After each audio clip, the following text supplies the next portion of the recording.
I was tormented. I just didn't have a life for the last 10 months. Oh, wow. Could not even sleep. Just knew that I was one before the fires and one after the fires. I think Pasadena Village is one of those unique organizations that does unique work. They were there firsthand with volunteers and very few staff. They were able to do a gigantic work. Thank you, Audy, for being willing to share your story with us. It's a pleasure. Thank you. Tell me a little bit about your life before the fire. Tell me about your life in Altadena. My life in Altadena before the fire was absolutely wonderful. During that year of the 2024, my daughter was running for California Assembly, and I was walking 4 miles a day because I work on her campaign. And that was before the fires. After the fires, it was a very difficult time because it affected my lungs. It affected my asthma. It affected everything that I could. So from walking 4 miles to gasping for air because my airways were compromised and my lungs were Completely compromised. blocked. Yeah. Tell me about your home and how it is affected by the fire. So apparently my home, if you see it, when that happened, it was standing. So sometimes it was very difficult to get help. But later, when the rains started, not only was raining all over the place because the roof was compromised, but also my house was full of ashes and soot and toxins. Going back there was very difficult because I was inhaling all of that. And so the first 6 months, I didn't go there that much. So I did go a couple of times to the hospital. But after the 6 months, when we started renovation, doing a new roof, painting and doing everything that the insurance would provide, I realized that I was going to the hospital every couple of weeks. Oh, wow. And I started going to the hospital, not kidding, about 10 times to the ER. Finally, in the last month, I was hospitalized for about a week and seriously be taken care of and giving the right medications to actually get me back. It's about a week away that I left the hospital, and little by little there. It's going to take some time because my airwaves, for sometimes I had this roar. At all the times I was coughing very hard. And I was tormented. I just didn't have a life for the last 10 months. Oh, wow. Could not even sleep. And now, little by little, I'm gaining and regaining. And it's going to take some time, the doctors say. It's going to take about 3 months to actually, or more, get myself back, my strength. But it's difficult. And it's difficult because if you see me, you don't see my problem. You see me well-dressed, you see me well everything, and you say, what does she has? Yeah. Well, it was absolutely impossible because you cannot be coughing everywhere you go. And it wasn't only that. There were many things going on, with it. Yeah, if you can't breathe, you can't breathe. There's no two ways All you around have that. in your life is your breathing. If you don't have the breathing, you don't have a life. You don't have a life, yeah. And when I went to the hospital, it was because I didn't have no oxygen anymore. I was seeing things on the walls and getting dizzy from all the coughing that I had. I just didn't realize that my airwaves that go into my lungs, that have my breathing, were inflamed. And that was one of many other things that were bothering me from my health because of the toxins, because of everything in the air. I just didn't know what has happened. I just knew that I was one before the fires and one after the fires, Wow. That's so much to go through. Yeah. You said your house didn't burn, but you still had to evacuate from your home, right? My house didn't burn, but my house had severe damage damages. because the roof. I told you, you don't see the roof, anything wrong until it rains everywhere inside your house. But it had a lot of ashes and toxins, so people didn't realize that a house standing up could have worse things than the ones that were gone, because at least you're going to redo your house. But this one, we are just turning and tossing and doing all kinds of things that we haven't finished yet. We had to do a new roof. We had to do cleaning head to toe. We had to spend a lot of money out of our own to paint, because that wouldn't, be given by the insurance to change all our stuff from our kitchen, just about everything there was. And then on top of that, we had removed the concrete before the fires. So after the fires, when there was a lot of air, it was lifting everything from there. So we had to do a 7,000 square feet driveway from our own. So we have spent thousands of dollars trying to renovate our house. And it has been difficult. How was your experience working with the insurance company for all these claims? A nightmare, nothing but a nightmare. I had a State Farm, and I had to hire a private adjuster because I went through a lot of anxiety, and it didn't help with my breathing either, because I will get more nervous, more exasperated. And so private adjuster is taking care of everything, but it's been very slow. I think that we have accomplished more in the last month that we have accomplished in the whole year, because they never paid for any, the doctors sent a note that we needed to be replaced, all the materials in my house, everything that I own. And they said, no, you need to clean them. I'm not going to go and die for that, but I do have hundreds of thousands of dollars outside of my house with everything I own that I am not going to bring in my house, because my health is more important than everything else. And absolutely, at this point, they haven't paid for it, but they will have to do something. So when did you actually evacuate from your house? I evacuated around 3 or 4 in the morning when everything was being, And the whole neighborhood was whole neighborhood was being in flames, not just my whole neighborhood was in flames. And it was very difficult. When we evacuated, we could feel we were sleeping, but we could feel we were sort of like very weak, because we could feel the smoke, and the smoke was getting to us. That was just the smoke because of all the air. It really didn't matter where were you, or whether or not your house was burning. The air was getting to all the airwaves, and we left our house open. When we came back, it was just, ashes everywhere. Wow. Did any of your neighbors lose their home? My adjacent neighbor saved our house by utilizing a little bit of the water that he had left. He saved the extra neighbor house because it was already starting with the flames. All his patio was in flames. So by him saving that house, saved the rest of the houses. So we owe our neighbor our house and the rest of the neighborhood in that little place. Because I live by La Viña, and I don't know how many houses, 75 houses or something like that were burned there. It was a lot. Oh, wow.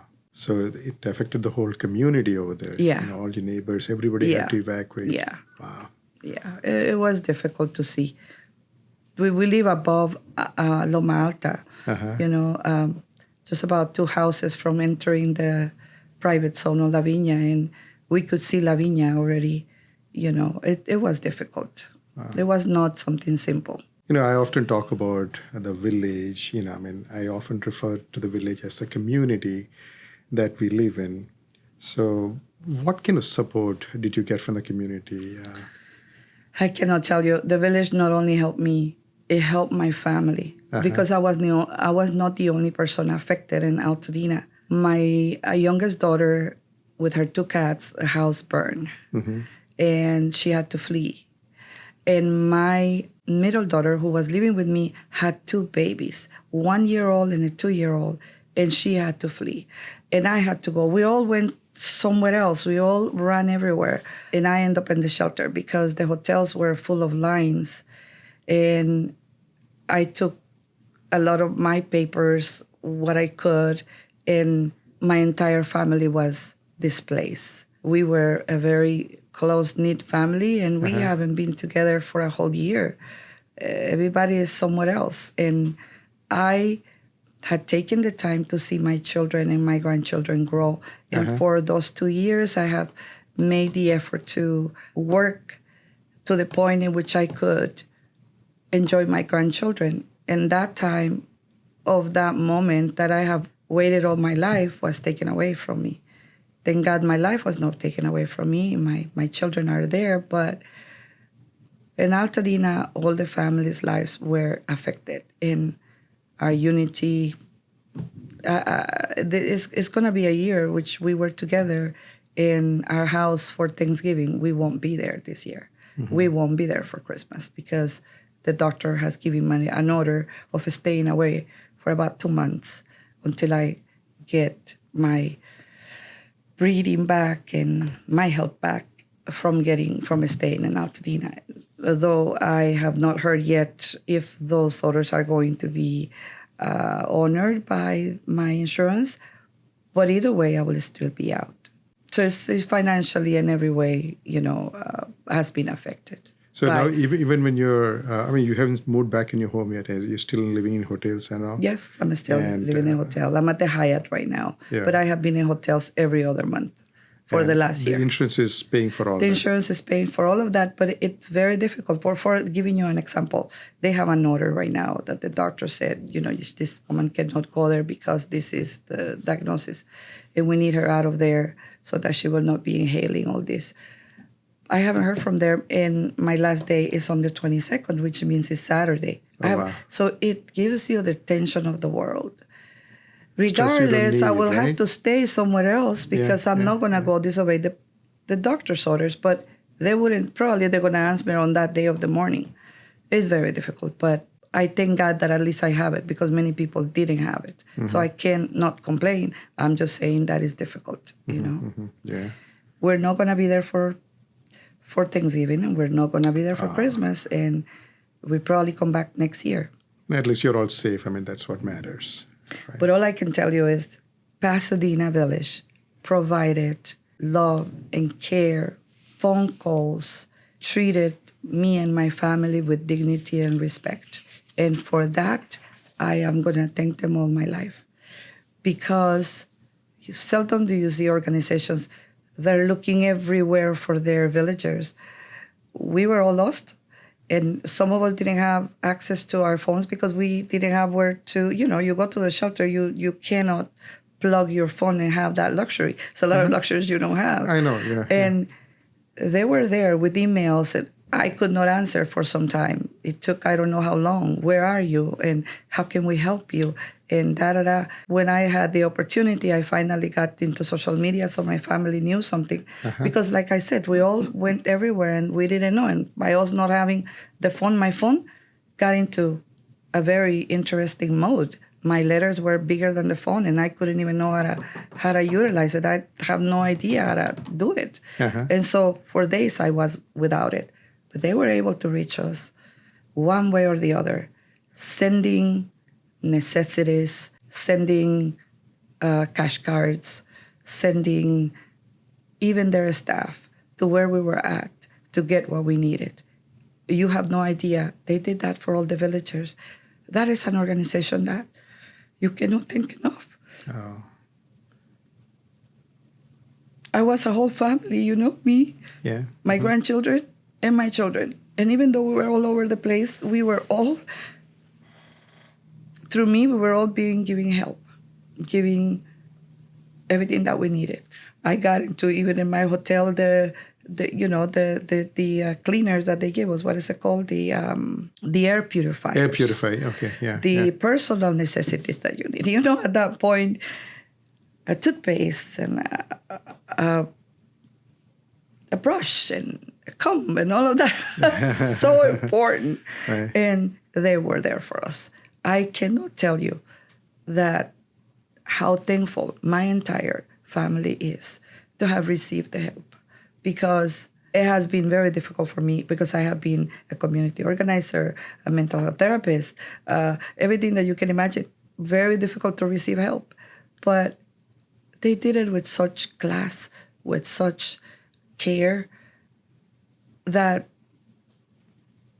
we received it, even though it was very difficult to ask for it. We didn't ask, they gave it to you. Yeah, that is a really bright spot amongst all that you and your family went through with the fire. That's so nice, that they did what they did. Yeah. It really means to be part of that community. It means a lot to be part of that community, right? And right after that, when I wasn't as bad with my asthma, I will go to meetings. But then after that, I realized my coughing is making people uncomfortable, and my walking, I cannot even walk because I need air. I was not able to be that person that was able to attend many things. But they were still reaching me everywhere, at the hotels, everywhere, calling me, sending people. You have no idea. I think Pasadena Village is one of those unique organizations that does unique work that funders need to know. And they need to know that they're helping everyone that are needing, and especially for the fires, they were there firsthand with volunteers and very few staff. They were able to do a gigantic work. So what did it mean for you to experience that kind of love and support from Pasadena Village? I think that we were blessed as a family. And my family is very lucky to have been able, I have been very lucky to have been able to be part of Pasadena Village. And I went there by my former boss, Betty Ann Johnson, because I used to be the director of the Latina program at Women at Work in Pasadena. And she invited me. Oh my God. Little did she know that she gave me the tools of all my family to be helped. Because like I said, they also didn't reach just to me. They also helped my family, my grandchildren, with all the necessities that it was needing. Nobody's yet in their home. Nobody. My grandkids will come back with me and my daughter, but we haven't come back. We're all over the place. What would you want others to understand about the survivors? What you went through with the fire and things like that. What do you want everybody to understand? I want people to understand that it's not easy, but when you're not alone, when you have a village, when you're accounted for, when you have people that care, you will survive, you will make it, and you will come back. And I know Pasadena Village has made a platform to have information and workshops and all kinds of things for the villagers, and the village have attended. And I think it has been a key to empower the community of the villagers, because having attended workshops, for example, on how to deal with the insurance, helped me to find an adjuster if I was not able to do it. I have no idea there was such a thing that existed to have a private adjuster for you. So I think that knowledge is power, and when that's given by the community that you need, it's very important. I know that I am one of those lucky ones that didn't lose my house, but everyone in the community, in the village, for those individuals who lost their house, have also been blessed with having Pasadena Village help them. And together we have been able to be a community that helps one another, holding hands with one another, crying with one another, or simply calling the executive director or sending them letters, and at least having somebody to talk to that is like you. Thank you. Thank you, Audy.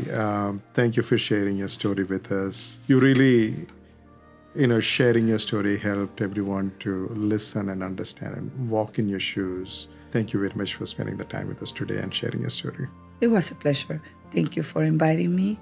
And thank you, Pasadena Village. I will always be in debt with you for the help you gave to my family and to the community at large.